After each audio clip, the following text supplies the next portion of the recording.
Hello again, my name's Daniel. Welcome back to my channel, Guilty Feet. I don't know rhythm. Tonight is it is Purim, the Jewish festival of Purim, where we commemorate the story of Esther and Mordechai, and the time that Haman tried to have all the Jews killed. And one of the things that we do, as earlier this evening, we read the book of Esther, Megillat Esther, and it's tradition that during the reading of the book of Esther, every time the cantor says the name Haman, we drown it out by making noises and booing and generally showing our displeasure and how much we reject the philosophy and the anti-Semitism of Haman by making rude noises. Now, in the normal course of things, I would never bring something as inappropriate as a fart gun into synagogue, but today, because I was watching the book of Esther being read online, so I felt perfectly comfortable brandishing my fart gun every time the name Haman came up. What else is going on this week? There was a couple of great articles in The Guardian, because we're coming up, or we're approaching the publication of Kazuo Ishiguro's new book, Clara and the Sun. So there was, I think, a first review in The Guardian, and just before that there was a great article where 5 authors spoke about their favourite Ishiguro book. Now, I know a lot of people on BookTube have read Ishiguro and have particular favourites, and so I'm not going to spoil who liked what, but the authors that have little essays about the particular Kazuo Ishiguro book they like were Margaret Atwood, Ian Rankin, Sarah Perry, Rumana Lam, and Madeleine Tien. So I thought that was it's a great article. It was a great combination of authors, and if you have read any or plenty of Ishiguro, I think that'll be a fun piece for you. And then I thought I'd go through some of the books. I didn't do Friday Reads last week because I spent a long time with the first book I'm going to show you, so this is covering the stuff that I read in the last couple of weeks, and I'll take you through it quickly. So the book that took me a little longer, and not because it's dense or difficult or problematic in any way, so I wasn't wrestling with it, but I was mulling it over and enjoying it because it's a terrific piece of work. This is Steven Pinker's The Sense of Style, which was sent to me as a gift by a very old friend of mine who's now a professor of political science, I think, at university, and a published author himself, and we were in school together at one point, and we've been friends since we were 14, 15. We went together to see Paul McCartney's Give My Regards to Broad Street at Swiss Cottage Odeon way back in the day, so that's how long we go back. And he sent this to me because he does a lot of writing, and he thought I would be up for this. I had it sitting for I think 3 years. I've had it sitting on my to be read pile, which was kind of super embarrassing, because when I read it this week and I wrote my review on Goodreads and then I published my review to Facebook, which no one, I know friends of mine see it when I do that on Facebook, but no one really ever comments because I'm super dull about it, and I do 2 or 3 of these a week. And when I put this up there, within about 5 minutes, he commented and just wrote, "I'm glad you liked it," because I gave it 5 stars. So he had noticed that he sent it to me, and it had never shown up on any of the things, any of my reading reviews. And the minute I did, 3 years after I got it as a gift, he just wrote, "I'm glad you liked it." So I wrote to him and said I was a little embarrassed about how long it took me. It's fantastic. Pinker, I've read one other Pinker before, which kind of went over my head. I think it's called The Stuff of Thought. This is much more practical without being prescriptive. No, I enjoyed the other book. I wasn't bright enough for it. This was right up my alley. And when I first read it, it pitched very deliberately as a book for writers, and I thought, well, I'm not a writer. And then as I started reading it, I realised actually how much writing I probably do in my daily work, and pitched for writers of non-fiction specifically. And I realised how much, as part of my day job, that I actually do write things and articles and stories and interviews and all sorts of things that I write up as part of as what I do for a living. And this is just super helpful, and really good rules, and really sort of waste little time. He uses a bit of Yiddish and talks about grammatical Bubbermeisters. These are grandmother's tales, and dismisses things like nonsense about not splitting infinitives and not ending sentences with prepositions, and lays into grammar snobs. But then actually reveals what probably are rules and talks about how important it is to make sure that your tenses match and within a sentence, and that you understand what the subject and the object of your sentence is, and that you know how to punctuate but don't overuse commas. Really good stuff. He's full of examples. Everything has got examples. Sentences written in two different ways, so you can compare something that is the kind of thing you might have written, and then here's an improved version where the ambiguities are removed, and there's really good. If you do any kind of writing, and again, this is not about writing a novel necessarily, but any kind of writing in your work life, in your daily life or professionally, whatever you do, actually it's really accessible and really fun, say chock full of examples. Let me show you some of the. So often the page is laid out. Oh, he's also has diagrams of how sentences work and what parts have to relate to other parts, which was a bit much for me. But then there's often he'll have 2 columns with breakdowns of the sentence done different ways, and then a really good glossary at the end of terms and grammatical terms and words that you should use, words that people mix up the whole time, things like effect and affect, and which, well, that's a particularly complicated one, but people mix up flounder and founder, flaunt and flout, and he goes into all those things. And if you have any love of words at all and language, I think you'd get a kick out of this. So that's Steven Pinker, The Sense of Style. It was a gift. Thank you, Dr. Jonathan. So after that, which, as I say, took me a little longer, not because it was difficult. Sometimes I spend longer with a book because I'm struggling. Not the case, but I took a little while with it. So I picked up something light and pulpy and fluffy after that. And this is Lawrence Block's The Cancelled Check. See? This is a book written in the 60s. Yeah, first published in 66. So this is right. So 65 is Goldfinger. So this is right as Bond was breaking out and being a bit silly and lasers and breaking into Fort Knox, all that sort of Goldfinger stuff. So it's in that era. This is a spy romp. This is the second one actually featuring this character, Evan Tanner.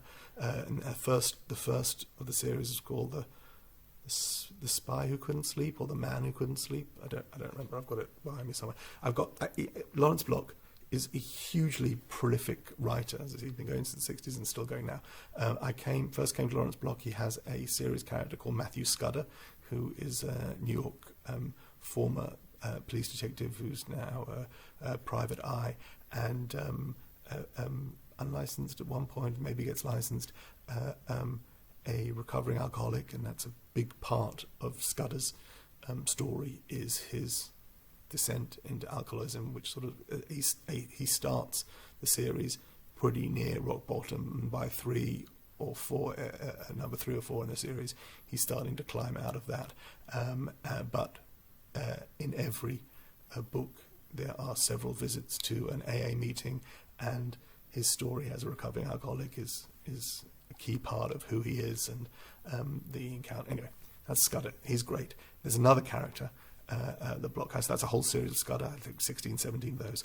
And there's another character of his called Bernie Roddenbar, who is a burglar, and he runs a bookshop by day. So instant appeal for book lovers.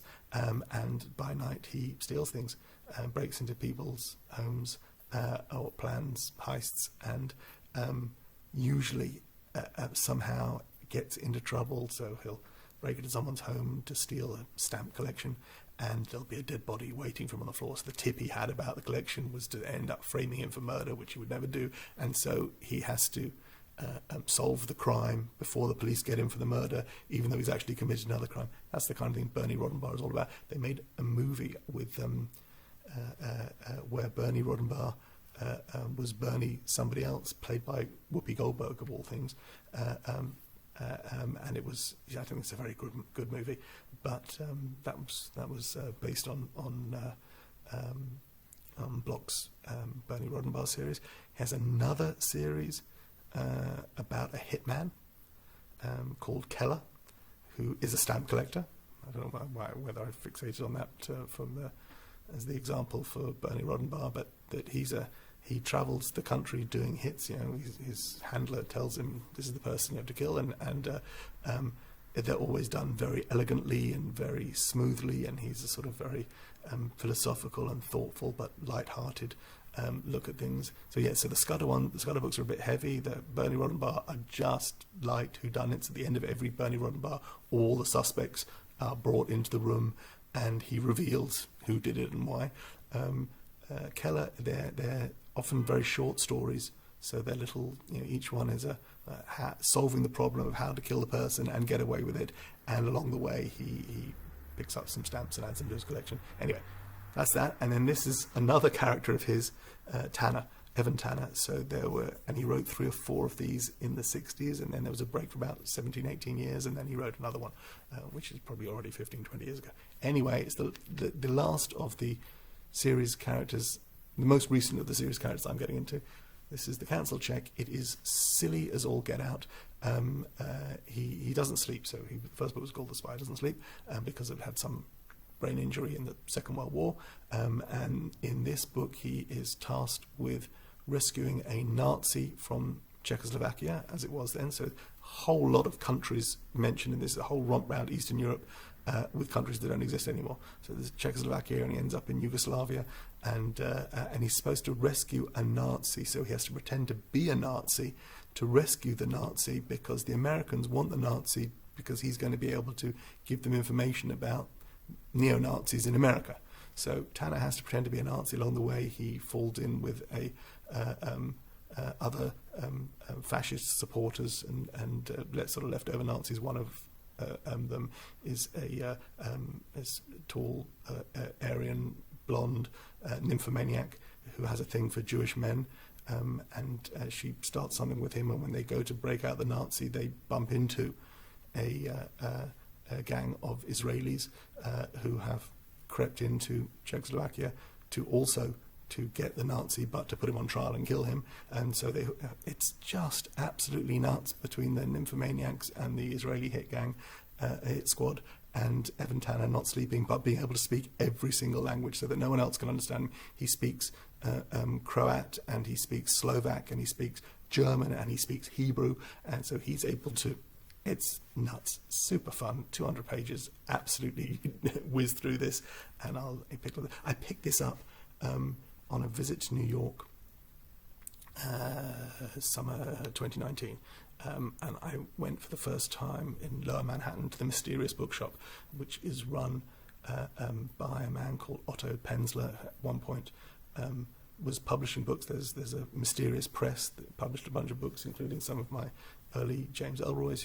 Penzler was a big champion of James Ellroy, and I went to visit the shop because I was on my bucket list of places, and I just missed him. I was chatting with the people working there, and Otto Penzler had popped out, and I didn't have time to stick around and see him when he get back, because I would like to have met him and expressed my admiration for his work. If you may have seen Mysterious Press published a whole bunch of sort of pulpy mass market paperbacks, and I have a few of them here that I picked up over the years. This is not one of those. This is a Signet edition, as a reprint in the 90s of this 60s series, and this was in their sale rack, and I picked this one and number 3 in the series up for $4 each, with a cover price of $5.99. So not what's that? 30% saving, but still fun, good to have. It's an unread paperback. Love that. After that, I went back to my this ongoing series of the hardbacks. Having bought them all, I decided I have to read these things. This was a good one. So this is the 5th in the series in Scott Snyder's reboot of Batman, and with Greg Capullo doing the pencils. And this was, at this point, Snyder is in real control of these characters. So this is actually a sort of year one version of Batman, which we've seen before. We've seen Frank Miller's classic year one Batman, and here Snyder has the wherewithal to take it back and look at, we see, say, Bruce Wayne. This is pre-Robin, Bruce Wayne is the young Batman. He kind of at odds with Gotham Police Department, so he doesn't trust Gordon, Commissioner. Well, he's not Commissioner Gordon those days. He doesn't trust James Gordon. James Gordon doesn't really trust him. Certainly, the police chief doesn't like the idea of this vigilante with all these fantastic toys running around. Young Bruce Wayne has a crew cut and it's all action and less thought. And this is a great take on it. The villain across this, I'm revealing too much, is the Riddler. Who, many of you familiar with the Riddler? If you go back to the sort of 1966 TV show, you've got the Frank Gorshin silly Riddler, and then we've got the Jim Carrey version from the Joel Schumacher film. This is a different kind of Riddler. This is a much more sociopathic, much more in control Riddler. There's also a version of the Riddler in the Gotham TV show, the recent Gotham TV show, which I didn't really follow.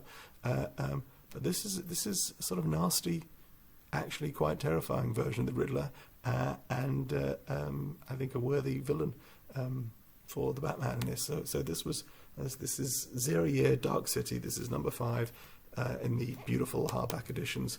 This is a cover price of £24.99. I bought this on eBay in the UK for £6.75, which I think is a good price to have this beautiful, unread, pristine, really delicious hardcover. And I got them all lined up on the shelf, 1 through 5, and I have 6 waiting for me in London. I have 7 through 10 here as well, which is the entire set.